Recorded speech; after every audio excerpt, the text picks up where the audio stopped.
Moving is stressful. I understand. I've done it myself. I've done it with family, with kids, so I completely understand what it's like to make that move. And you're thinking about making that move to the San Fernando Valley, wondering what are some of the do's and don'ts before making that move. Well, in this video, I've got you covered because my team and I have helped hundreds of people relocate in and out of the area. And as I mentioned, I've got my own experience to draw on and giving you some tips. Because let's face it, you're boxing up everything, you're packing everything, you're getting everything loaded, you're making that big trip out here. Before that, you're probably stressing about where you're gonna live and what it's like to live here. So we're gonna jump right into it, and the number one don't I have is falling in love with the home without really understanding the neighborhood. I get it, we've all been there. Our search always starts off with going on the big sites, whether it's Redfin or Zillow or whatever home search site you like, and you're finding the home and you're just loving the house. It has everything you're looking for, but you're really not sure where it's located because you've never been to the San Fernando Valley, or even if you have, maybe you're not too familiar with all of the different neighborhoods and even the cities within the valley itself. And when we do that, we get all emotionally attached to that home. We've got these expectations. Oh my gosh, this is fitting everything I need for me, myself, my family. But without really knowing where it is, that house may not be in the neighborhood that you're really going to enjoy. It may not meet all of the needs that you have. It may be far away for your commute as far as going to work. It may not have the amenities you're looking for your family. So what I highly suggest is getting more familiar with the neighborhoods themselves. So whether it's through YouTube or Google or contacting a local real estate agent like myself and my team, and getting a better understanding of the neighborhoods, because in the San Fernando Valley, it is vast. It is about 200-300 square miles, and it's a big swath of land, and there's many neighborhoods and areas and cities within the San Fernando Valley, and they all have their pros and cons. So it's worth jumping on, whether it's a Zoom call with a local agent, if you're not able to travel out here, and have the agent really go over it with you. And my team and I can certainly do that. We can take you on a virtual tour basically of each neighborhood. And if you are able to get out here, that's even better. We can set up a whole itinerary for you to go check out based on what your goals and what your needs are for your move and what you're looking for in your new home and your new neighborhood. Once you find the neighborhood, the number one do is find that neighborhood. Then you start looking for the home, because a home can be changed and altered. Yes, it costs money, but a neighborhood, once you're in that neighborhood, that's kind of it, unless you plan on making another move. And after making that big move, I'm not sure that's something you're really going to want to do. And so when you're looking for that neighborhood, it's finding out what's going to meet your needs, whether not just the house, how far it is from where your work is. A lot of people in San Fernando Valley work in downtown Los Angeles or live in or work in the West LA area. So if that's the case, you're probably not going to want to move to the northern end of the valley or the western ends of the San Fernando Valley. You're going to want to stay closer to the middle or more in the east. If that's not an issue for you, maybe you're looking for more space, more parkland. Well, then you're going to want to look in certain parts of the neighborhood. Maybe you're looking for more entertainment, food, restaurants. Well, then you're going to want to be closer to Ventura Boulevard or Topanga Boulevard, because if you're in the middle, they don't quite have as many options.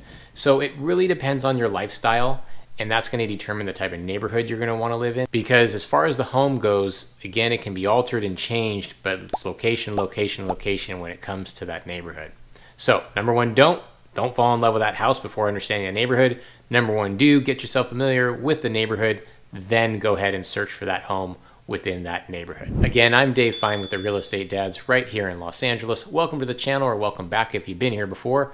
We do tons of videos of what it's like to live, work, and play right in the Los Angeles and surrounding areas. So make sure you subscribe and tap the bell to get notified every time we drop a new video. Hit the like button if you like what you're seeing. Also, it helps us get the video out to as many people as possible who are also thinking about relocating. My team and I have helped tons of people relocate to Los Angeles and surrounding areas. So if you are thinking about making that move, make sure you reach out to us. Phone call, text, email, however which way, and we've got your back when moving to LA.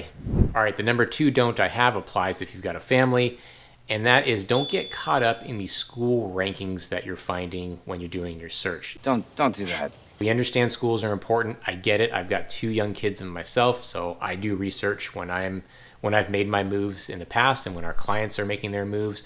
We certainly guide them in the directions of where to find information about the schools for the neighborhood they're thinking of moving in.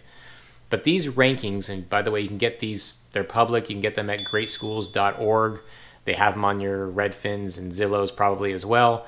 But greatschools.org, you look up the school. Actually, you look up your house, the house that you're thinking about buying, you put in the address, and it'll tell you what homeschools belong to that house, and it'll tell you the school rankings. The problem is with these rankings that it doesn't tell the whole story. And we get caught up in these numbers because we think if it's got the best number, then that's the best school.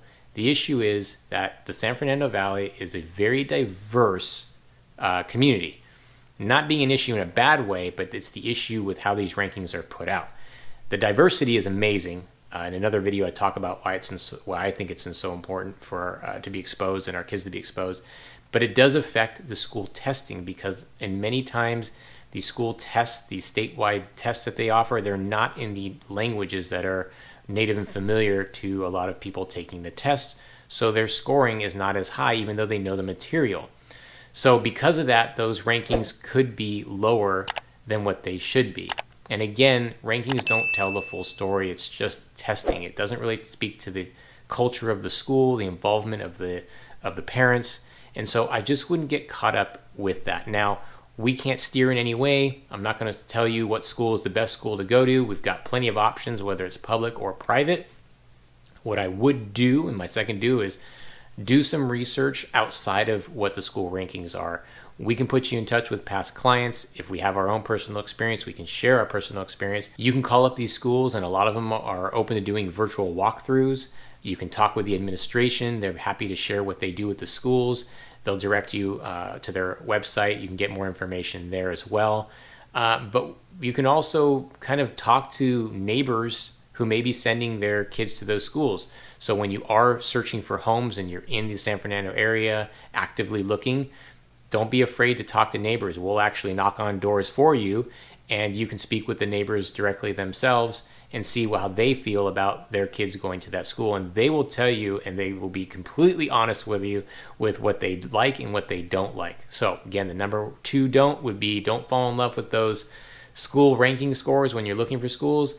And the number 2 do is to do a little bit more in-depth research before making that determination. Okay, our next don't is moving here without a game plan. Now this one may seem obvious because if you're making one of the biggest moves in your lifetime and possibly one of the biggest purchases of your lifetime, game plan? You probably have some sort of semblance of a game plan. But what I mean is when you come to town looking for a home, I wouldn't expect to drive the entirety of the San Fernando Valley. As I mentioned, it is a huge area, one of the biggest regions in Los Angeles, one of the biggest regions in our state of California, probably one of the biggest regions in the country when it comes to land and population. So you really want to hunker down and figure out why you're moving here, what is motivating you, what are your needs, and that's what my team and I focus on through a buyer consultation. So whoever you end up hiring, make sure you jump on a Zoom call before even coming out here. My team and I put together a very in-depth questionnaire to help guide through that process, and then we go over it on a Zoom call and or over the phone, whatever is most convenient, before even coming out here.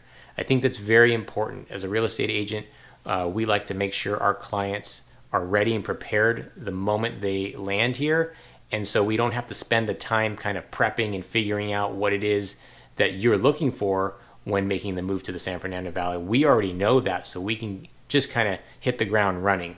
Whether we send you to open houses or we actually take you on tours ourselves, which my team and I love to do, we've already got the areas kind of figured out, and we can take you to those areas and really focus in on them. So having a game plan really makes a difference. And I'm not talking about making sure all your stuff's packed away and you've got your moving truck set, because that is all part of the game plan.